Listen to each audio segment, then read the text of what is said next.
welcome everyone.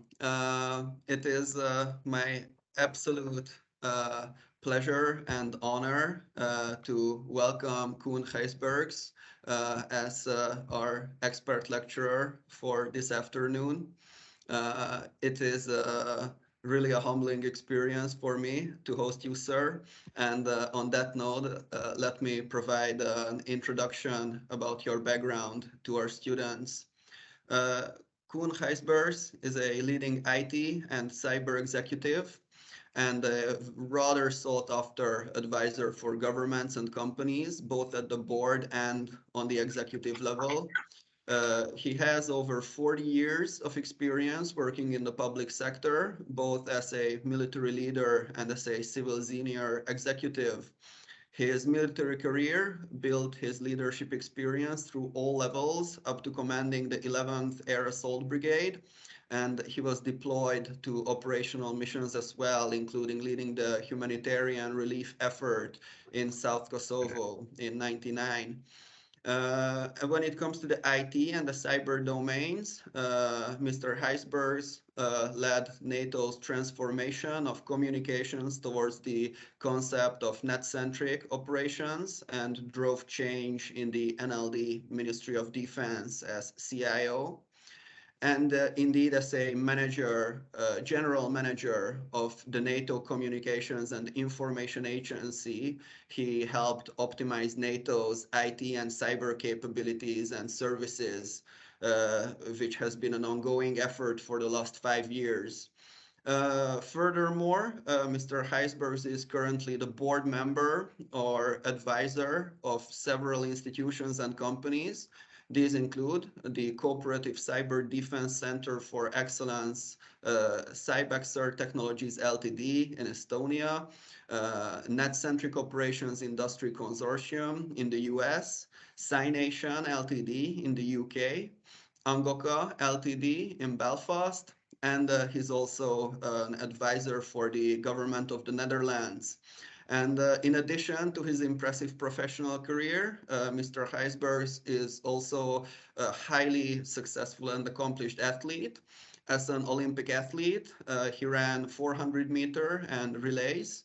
And today he also volunteers as president of the Amsterdam Pirates, baseball and softball club, who were the European champions in 2016. Mr. Gijsbers has worked and lived in the US, Belgium, as well as here in his home base in the Netherlands. And he also possesses multiple rewards, such as the Art Zabrowski Award in 2010, as well as the Rockwell Award from 2014. And with that, sir, I would like to once more emphasize how lucky we are to have you here, and I would like to yield the floor to your presentation. Yes, thank you very much. I will shortly, show my slides, but I must always make this a little bit more relative because it's you know what an expert is. An expert is that a person mainly that knows a lot about one thing. I'm an expert in knowing a little bit about a lot of things. It's so more from the strategic level, and that is also my emphasis on this presentation. The subject that I will discuss is automated vulnerability research, and at present I'm working for an organization which is called dcypher. And dcypher is a public-private partnership of the Ministry of Economic Affairs in the Netherlands that stimulates innovation and research and development. So let me.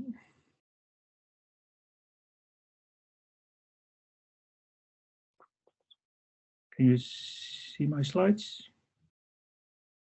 Is that okay? Yes, sir. Okay. Loud and clear. Super.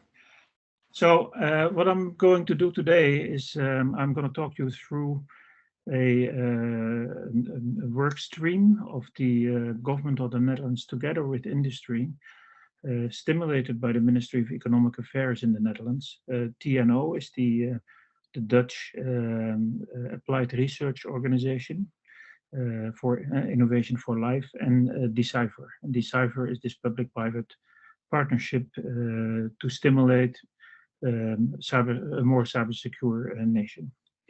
And I'm currently running and supporting a program in order to speed up the innovation in this important field. Because we will talk about vulnerabilities, and vulnerabilities are vulnerabilities in software. So if I would ask you, what is the most important root cause of cyber insecurity? I think a lot of you will say, okay, it's the people, it's the network, it's the access management, it's the architecture, all those kinds of elements. But in my view, the root cause is that software companies still deliver software that is insecure. I call that bad software. Software with many vulnerabilities, and the result of that is that every Tuesday, in every one Tuesday in the month, we have Patch Tuesday. Last month for Microsoft, 84 vulnerabilities in software, of which 14 critical, and sometimes also 0 days. This happens every month, not only for Microsoft, for Oracle, for whoever. And the result is that they still produce software where they want to bring the functionality to the market before the software is secure enough. And that's, some will disagree with that because it's at the end an economic factor also for those companies. But it is what it is. The software is just not good enough. And today, in the cyber environment, where we have attacks from all over the world, and not only from Russia and other places, from your nations, they will find those leaks and the vulnerabilities, and they will exploit them. And we will get, ransomware attacks, or critical infrastructure is being destroyed, or whatever. That is really a problem. So in my view, the root cause of cyber insecurity is actually that we need to improve the quality of software. There should be less vulnerabilities in software when we deploy them, and we should be able to fix those that we find as quickly as possible. So if you look at vulnerabilities in software, you can look at it from the concept of an iceberg. What we see, and those are the known vulnerabilities, is above the water. Those are the vulnerabilities that have been identified, that have been shared. We know them. For the majority of them, might be patches available, and we are able to patch them. It's however, the biggest problem is what we do not know, and that's the piece under the water, and that's a larger piece than the piece above the water, and that is the vulnerabilities that we do not know, that are not published, and that we also cannot easily find. Because our focus is mainly, especially in companies and with Microsoft and all the others, is fixing the vulnerabilities that we know. And the problem of the vulnerabilities that we do not know is that we get more and more and more software, and our dependencies on software and data only increases, while the people that have to fix it are not, we have not enough.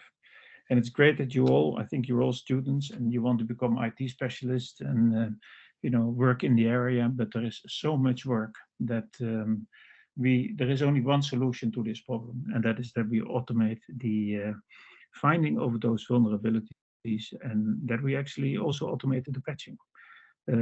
Because only if we do that, it is possible that we, make the piece above the iceberg bigger, and actually also close the vulnerabilities and actually make the whole iceberg smaller. so that we have a smaller problem to identify and fix. So this automated vulnerability assessment or automated patching is not new. In 2016, DARPA, that's the Defense Applied Research Programming Agency, let's say the think tank of the US Department of Defense, they organized a Grand Cyber Challenge, and the subject of the Grand Cyber Challenge was actually in 2016 already the automated vulnerability research. So the idea was that teams, and you see here the number of teams that participated, they would have to write code for fuzzing technology, and fuzzing is and we'll get back to that later, is a way to find those unknown vulnerabilities automatically, and they would have to find the patches in software that were unknown to them, of course, known to the organizers of the challenge. And this was a highly appreciated venue in 2016. The first prize actually was $3 million for the team that won, not to spend and go on vacation, but really to invest in a company or in the capability that they would have. And I think the second place was 1.5 million, and the third place half of that. It's so this is already 6 years ago. So the subject is not new, but it's also not very well known right now. The winner of the challenge actually was a company which is named For All Secure. And they have developed the Cyber Mayhem, that's their platform, that would allow them to really find those vulnerabilities. And that was developed, and the company was developed out of the initiative of DARPA. There is a big work in this effort. Because a few years later, the company was awarded a large contract to develop tools to find unknown vulnerabilities out of electronic weapon systems. And of course, that is very important because that is also, everything is connected. Also, weapon systems are connected, and we can see that today in Ukraine. And it's important that we harden those systems appropriately. And the technology of For All Secure is able to do that.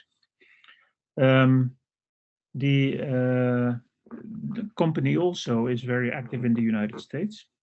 Microsoft understands that all those patches on Patch Tuesday have to be reduced, because it is actually much more expensive to fix a patch that is in an operational system versus a patch that is a vulnerability that is found early in the development stage of software. And those are numbers that are 100 to 1,000 times more expensive. So the earlier you find that, the better it is. And For All Secure is working for several US larger companies.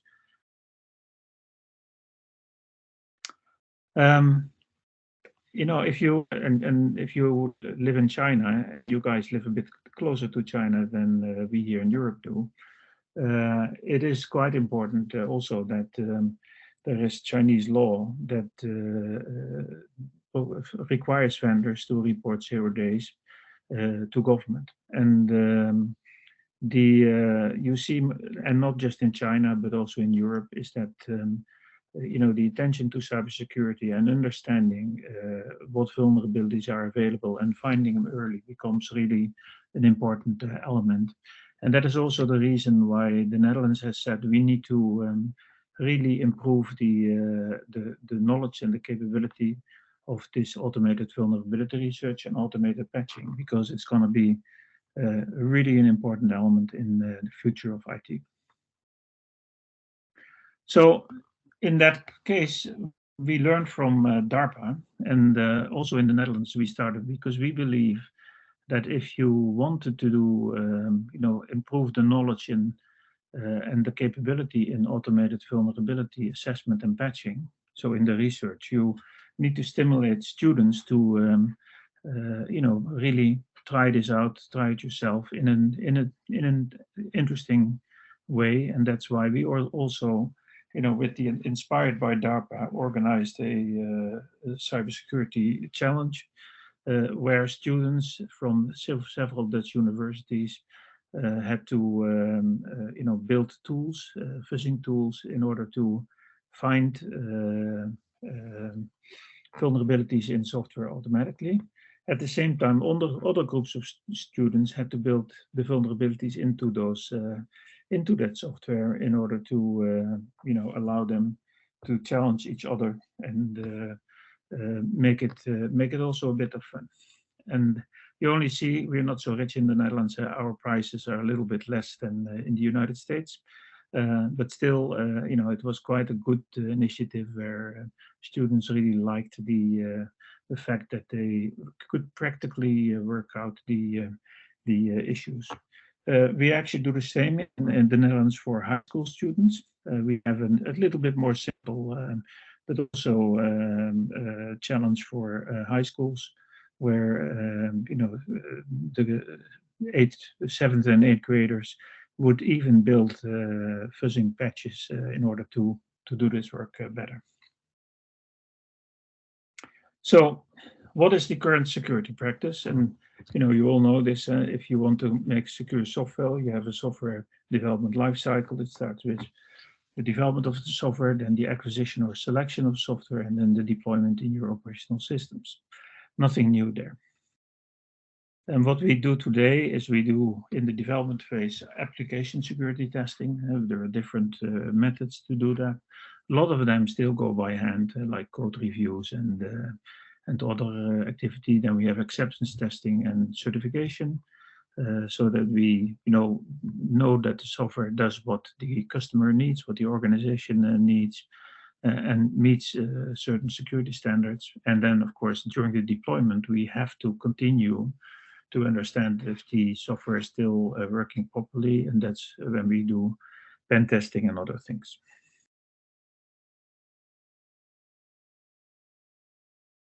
So what we see still is that we do not find too much and enough in the early stages of software. So in the deployment, we still have to fix a lot.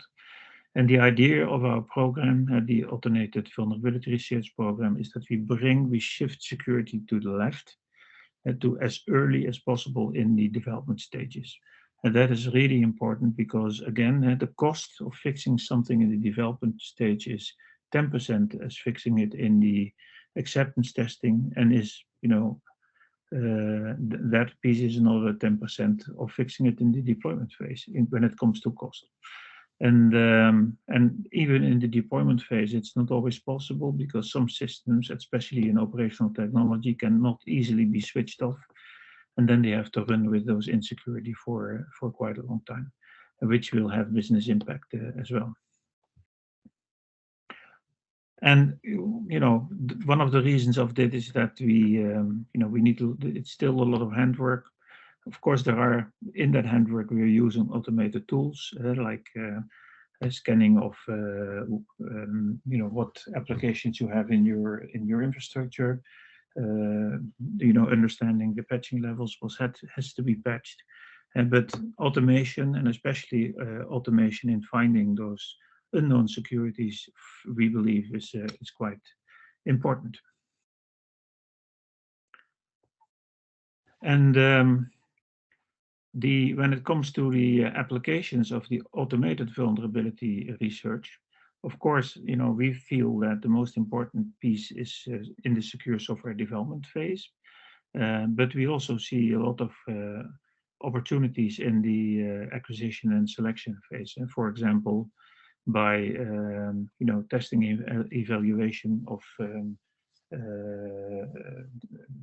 firmware on chips with using fuzzing technologies is a good example of that.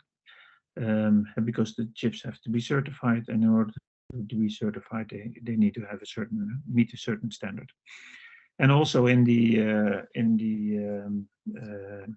deployment phase, we believe AVR can be used in automated pen testing, but also in automated patch generation. And that is still, a fundamental research subject because automated patching is not easy, because you do not know always what the impact of the patch is, not always of the importance of the vulnerability. Not all of them are as important. And therefore, we need to also study more in that and do more research to understand that all better. So when it comes to application security testing, those technologies are known to you. The static application software testing, dynamic or interactive. Those are tools that are, well known. The static you really do when you know the code. You do that early in the process, and it helps the developer to find the vulnerabilities in the code and help them fix it. The dynamic is really looking at the functionality of the software. You don't need to know the code. It is really hard work to find all the use cases in order to test the software, and that is why the interactive security testing is a combination of a bit of both, and that is also used. But in the technologies we use today, we believe there's still too much handwork to do, and so we still we find vulnerabilities, but more automation in our view is required, and that is why our research is working on fuzzing technology as an important element. This is, by the way, not everything. We also look at the use of artificial intelligence. That's another university in the Netherlands to evaluate code of reports of running software, and basically to find out whether there are vulnerabilities that we do not know yet and where they can be found. So fuzzing, this is the definition of fuzzing. With fuzzing, you automatically put random inputs into software under test, and you want to actually trigger unexpected or breaking, or want to trigger behavior in order to find if the software is really doing what it is. And the interesting part is, and I will say a little bit of the different type of fuzzing that we apply, but it is a bit like the child there. When you see, and that is actually black box fuzzing. He sees a phone and he doesn't know what it is, and he starts to, because he doesn't know what the phone is and how it works. He doesn't know the software. He's really gonna crack it, and at the end, I think that is not very happy. But automation in this fuzzing is really driven by high volume, and we want to do a lot and many different inputs.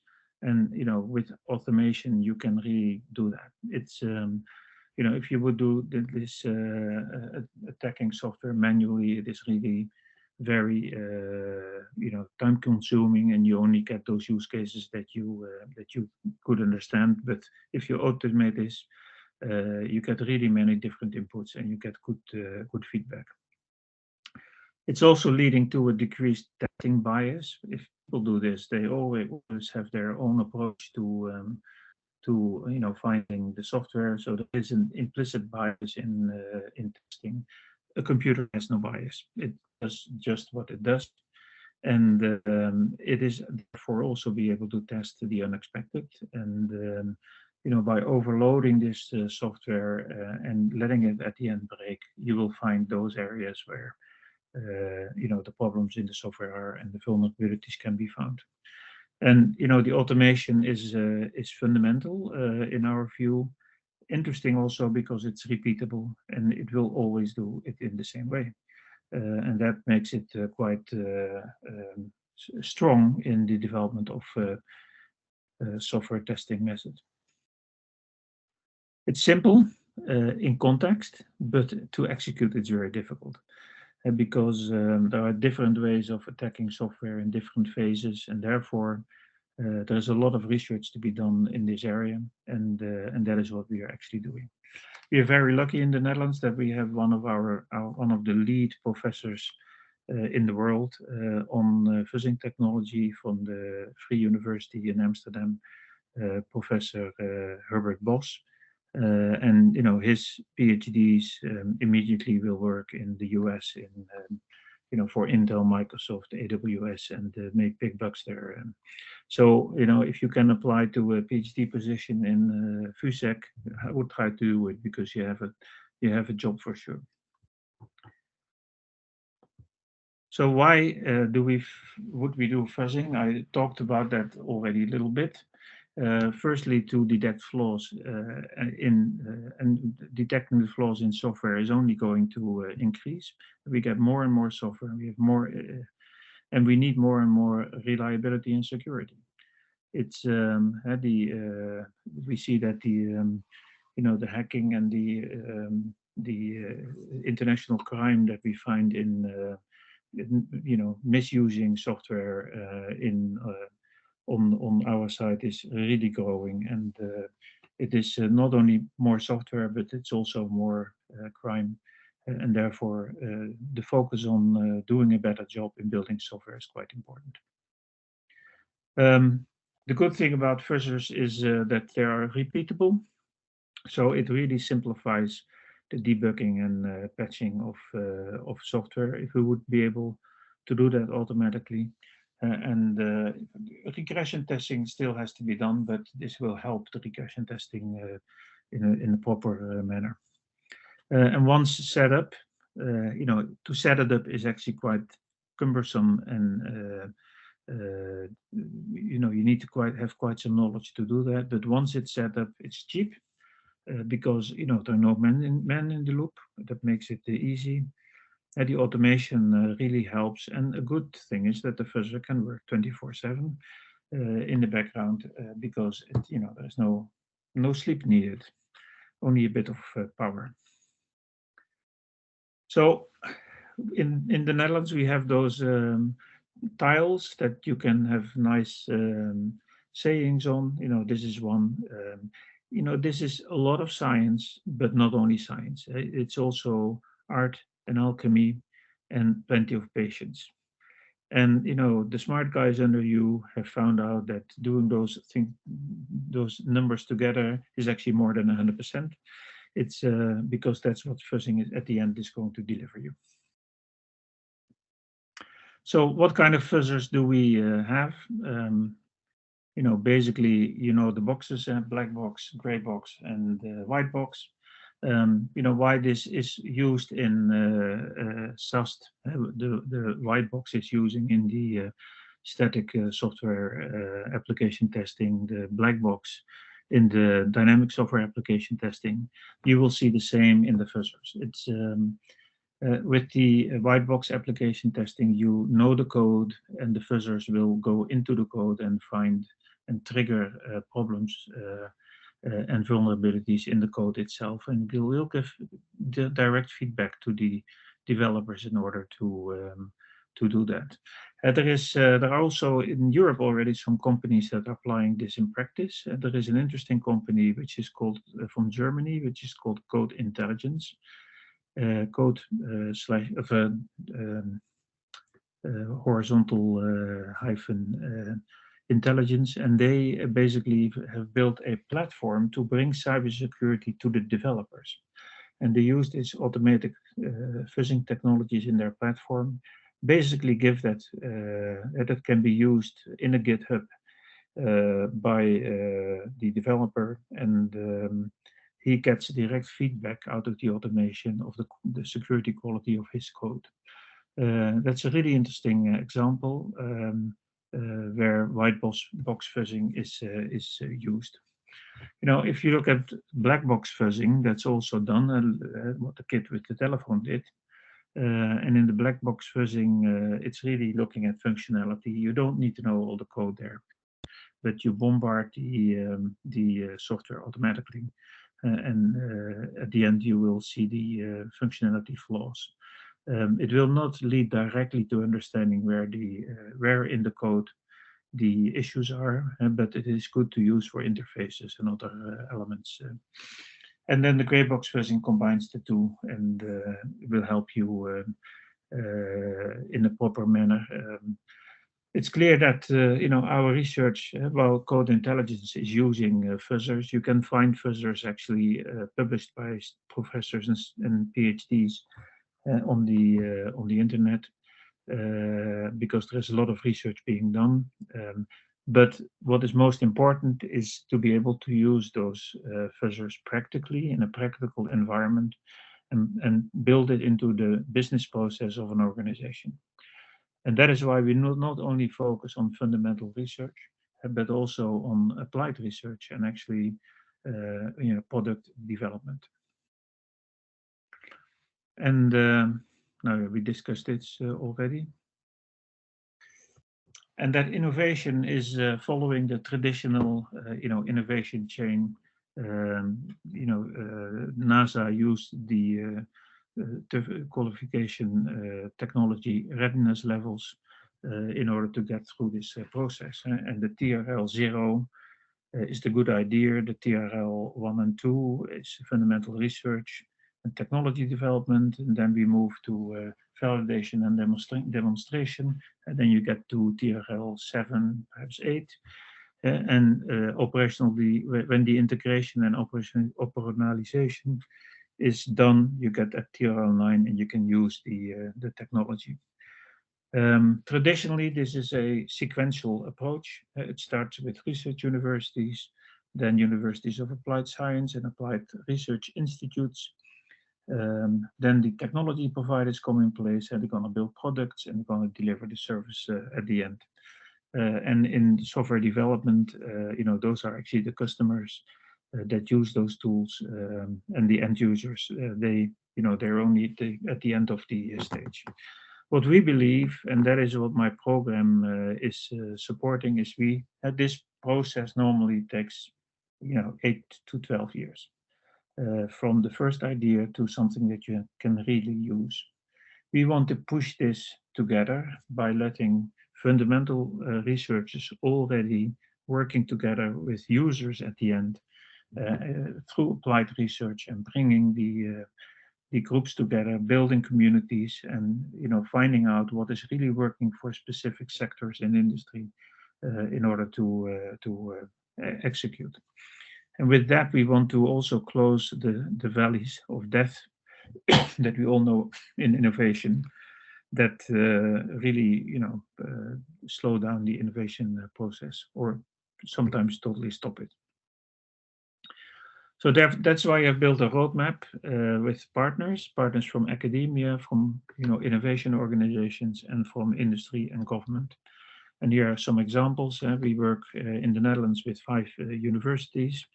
The Amsterdam University, Twente is pretty big. It's interesting that one of the professors in Twente has participated in the Grand Cyber Challenge of DARPA, and they became second with a research team. Delft University is focusing a lot on AI technology. Groningen, but also Nijmegen are universities that are important to and partners in the development of the capability. Then on the innovation piece, the middle section of the applied research, it's really working with organizations like TNO, Applied Research Institute, but also our dcypher group that brings industry and research together with the academia. We work with the ministries of defense, but also police and justice, the Ministry of Infrastructure, and economic affairs and climate. And on the right side are the end users, and there are two groups. Those are actually companies like banks. ABN AMRO is a large bank, or the providers of power. Ascent is one of them. But also cybersecurity companies like the Software Improvement Group, and we have several more. Secura, that participate with us in this environment, and with those partners together, we want to close down the innovation loop and bring this, highly academic and highly knowledgeable technology rather quickly to the industry. Banks and we are focusing mainly on organizations that build their own software, but also on software houses to bring them in the ecosystem and then help them, especially in the development phase, to build more secure software. For that, we have built a roadmap, and there are basically four streams in the roadmap. It's the first stream is, the workforce. We need more knowledgeable students, and we need more students that are interested in this highly technical subject. And in order to do that, we work with those universities to harmonize the education. We make sure that the different research institutes learn from each other quicker, and which allows to help the students better. And then, of course, we have that student challenge that we have done last year. We will do a small one also internally in the Netherlands for universities next year, with the intent to actually let it grow, make it international. So also perhaps Indian students could participate in 24, 25. And perhaps also industry. But that's a development plan that we need to work out in more detail. But we believe that it is really important that we get more people that are knowledgeable about the subject. Now, a second stream is that we are supporting fundamental research, and at the moment the program has 4 PhD candidates at different universities focusing on fuzzing, but also on AI-based vulnerability assessment and automated patching. And they will have 4 years to come up with their ideas, and then we really want to create an environment in which those PhDs can work in our own industry in the Netherlands and not directly move to the United States, because we need that knowledge here in Europe as well, like you will need it in India. And then the third stream, and for me that is really an important one, is the applied research and product development. And that is where we learn with industries how to apply that fundamental research into the specific sectors of industry. Banking and finance, one of the elements we do there is, for example, bringing API fuzzing in the technology of the banking world, have web-based APIs, which are really important and quite a vulnerability for banks. And that's important. We do the same with critical infrastructure, like Ascent, but also other companies. We are working on with defense and security, but also with automotive. And with automotive, it's really important for the autonomous vehicles. You see that in automotive there are international UN-based standards, as well as ISO norms. And those norms already suggest that fuzzing is a good best practice that should be applied before any piece of software gets into a car. Volkswagen has taken that serious, and they basically have told their suppliers that they will have to apply this technology in their system before components can be delivered to Volkswagen. And that is actually good for that company, Code Intelligence, who really gets quite some customers through that.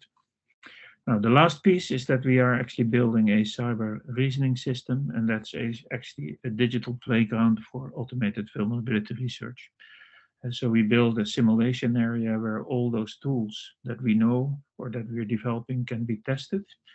And we will use this cyber reasoning system for the students challenge, but also for companies that want to try out certain things and cannot do that yet in their operational environment. This cyber reasoning system is a good playground to do that. So this completes my presentation. I hope I could explain to you that together we will need to fix the problem of bad software. We cannot afford that we get more and more vulnerabilities and find every month hundreds of them. If you look at an overview of there is an overview of vulnerabilities found per quarter worldwide, and that's more than 3 to 4 5,000 every quarter of the year.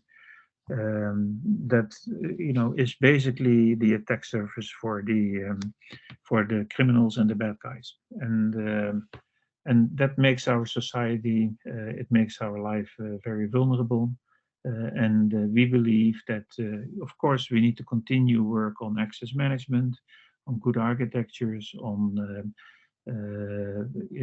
understanding how to deal with cyber crisis. But for us, the root cause is really improving the quality of software and focusing on making sure that once the enemy is in, he basically cannot exploit his tactics, and it is for him or her more difficult to basically break the software into the and hack the and steal data, or apply ransomware attacks to anything. So thank you very much for your attention. I have still time to for question and answers. It's just put them in the comments box, and then we will go through a few of them. Thank you. Thank you so much for your time, sir. Until the others are typing their questions in the chat, I received one via email from a student of ours who had to leave early. It's a question from Mr. Akash, and he would like to know about the computing power. That's by which I think he means CPU power that's required for running 24/7 fuzzing processes in the background. I'm on. This is a highly technical question that I do not have, directly in my mind, but you will be able to find this if you go to the Free University AVR post. That's where you might be able to find some of those specific data. But what's quite interesting is that you do research to really understand what is needed. Because the researchers have unlimited resources when they are developing some of their tools. And therefore, some of the people that really have to do the work in companies, they say, sometimes those tools, you need a PhD to be able to apply them in real life. And that is exactly the whole process that we're going through. We want to make sure that we work with those researchers and the people that are basically making software, building software, and that do security testing and cybersecurity companies, that they, that we make the tools in that way that they are practical and that they're easy to use and that they can be integrated in the software development process of those companies or in the testing process. That's exactly the purpose of this. And with that comes, of course, the technical needs, but also the types of fuzzers, the types of different code requires different fuzzing technology. In some cases, not for black box fuzzing, but if you do white box fuzzing, that is really needed. And so it's that is exactly the reason that we do this, program, is really to understand those specifics and make it practical, cheap, and easy to use. Thank you, sir. Before we move on to Taha's question, our student Varma raised a technical issue. Can you reshare the PowerPoint so that the screens don't overlap? Now or afterwards? I think you will share the PowerPoints, huh? For now, I think Varma only means to like put the PPT back on screen so that the screens Okay. don't lag.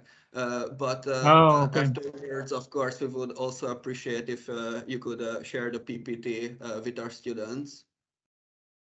We'll do it again.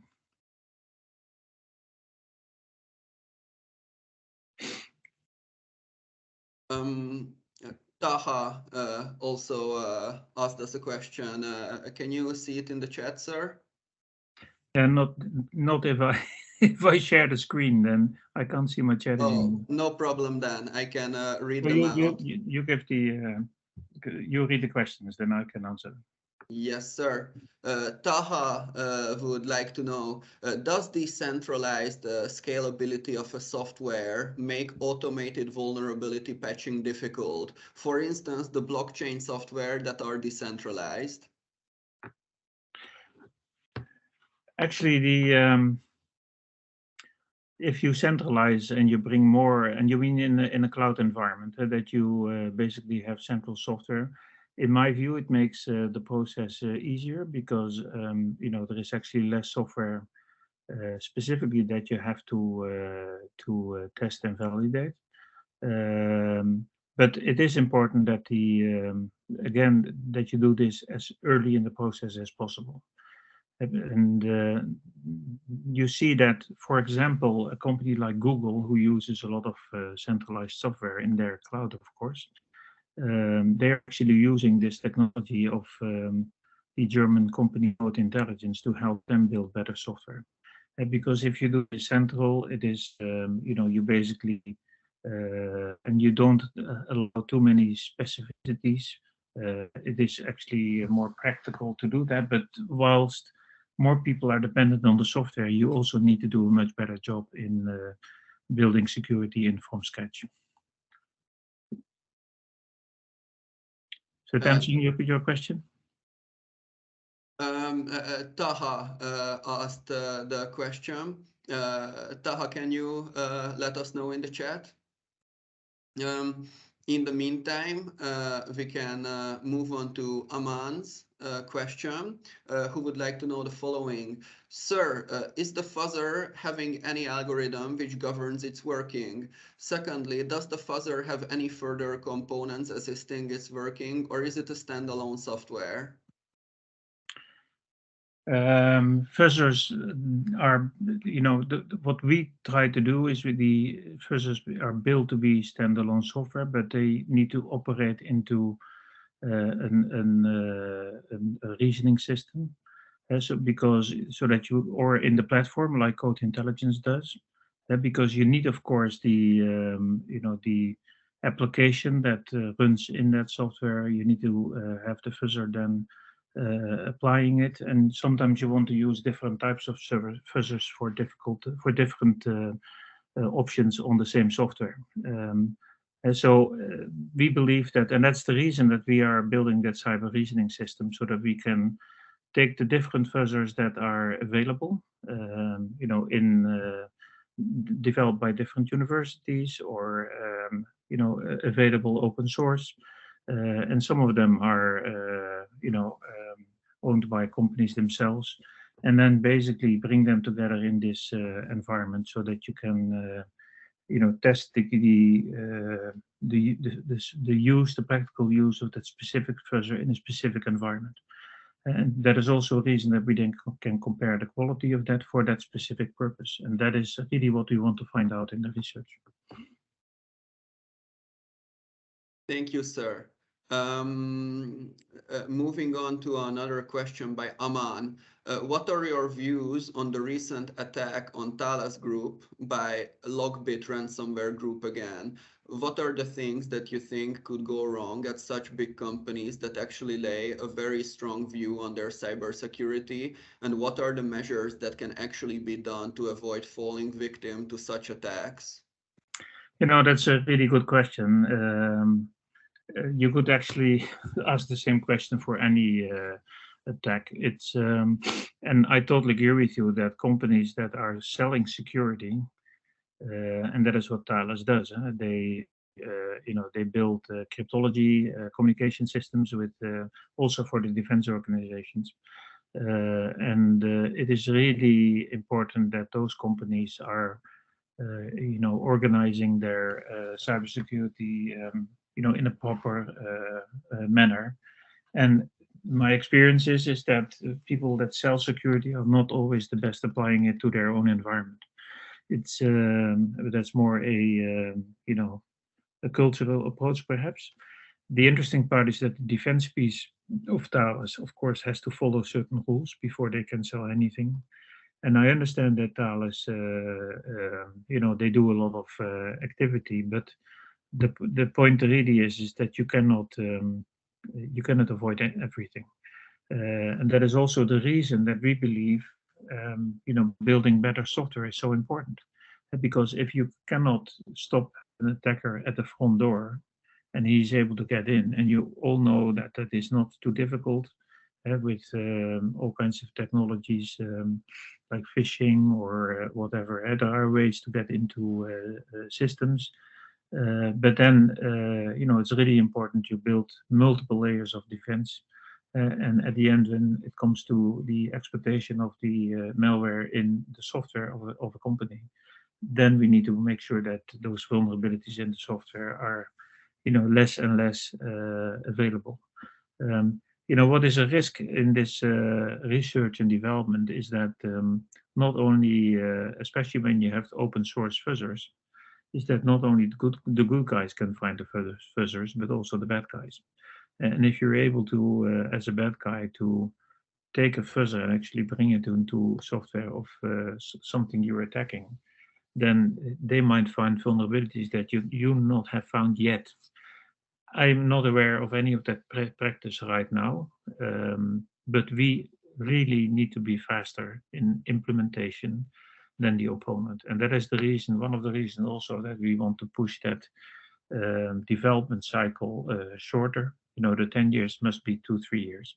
It's before you get something in practical use in companies. And I can assure you, I know Thales a little bit, that they, it's pretty embarrassing if this happens to you, and they will do a lot of work to avoid this further in the future. Thank you, sir. Moving on to a question by Varma. He would like to know, does AVR help as a standard for IS audits across industries for VA and pen tests? Of course, it's but then it's really important that we, in our research, identify the specific use cases where we want to use that. Because we can automate pen testing through AVR. It's have less people in there. We can use that in the deployment phase also. But to understand that better, we are trying to find different use cases with the software houses, with the security companies, in the different phases of the software development cycle, to apply those tools and see which one works best. And I can imagine that if we develop that students challenge further, is that we will not only look at the early development, but also, in other moments in the life cycle to, also challenge students to, to come with tools that are applicable to specific issues. So yes, I really think that's important. But it will require, more research than to find all the use cases and find solutions for all the different use cases that you can imagine. It's by the way, it is quite interesting. We did some research in understanding where fuzzing technologies is being developed in fundamental research, and that there's only a very limited amount of places in Europe. Also in the US, there are several universities, but it really required something like that kind of cyber challenge to come up with technologies and show the application of them in real life. And I think that because this is a technology that you can only apply in organizations that are mature enough, that have high risk because of the fact that they need to invest in understanding technology and applying it to their specific situation. And that is why we have started with the financial services, energy, defense and security, because those are the ones that are really mature organizations when it comes to cybersecurity, and now want to take the next step. And the next step is really making that software less vulnerable.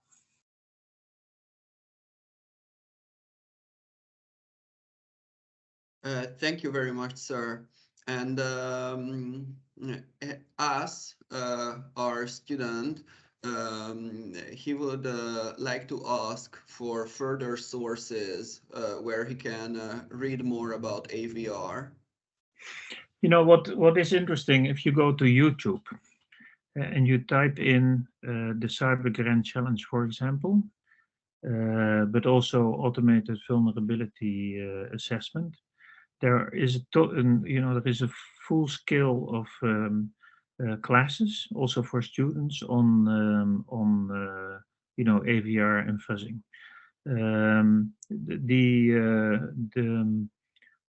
The team that was second in this Grand Cyber Challenge in 2016, they that was a research team from Berkeley University and a few other universities.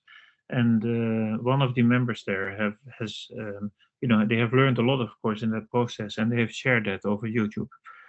So I think that's the most practical place to find more information about the subject. Thank you, sir. Um, I believe we have time for one or two more questions. So if any of the students have some, feel free to drop them in the chat. Until then, I would like to remind everyone to sign up for the challenges via the Google form I just sent to the chat again. It's a great opportunity to distinguish yourselves in front of leading employers in the field, such as TNO, which Mr. Gijsbers mentioned during his lecture multiple times. Aside from that, are there any further questions?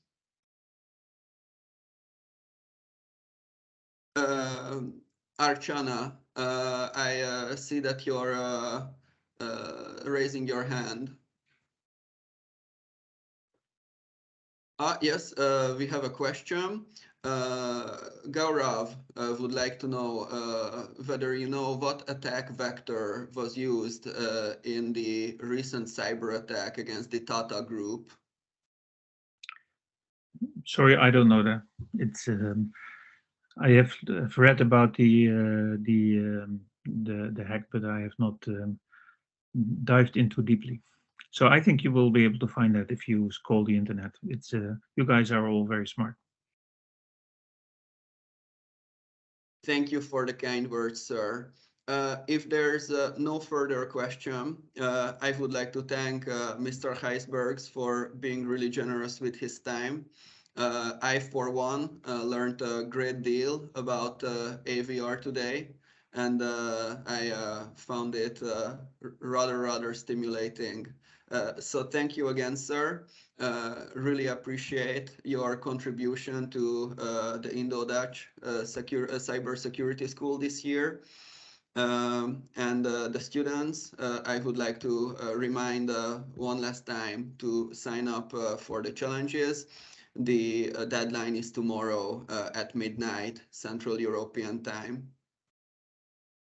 So, thank you for the opportunity to share it with you. We believe it's really important that students also in India, start to understand more about the subject. And I think it's a really good advice to follow some of those classes on the internet, because in my view, you will hear more about AVR and job opportunities in the world. Not only in India, but we have to fix the root cause of bad software, and we need you, students, get smart in that. And I can tell you, like the PhDs of Professor Bos, they make good money in this subject because it's a scarce resource and very, very much needed. So all the best, success, and wish you all the best in your study. Thank you very much, sir.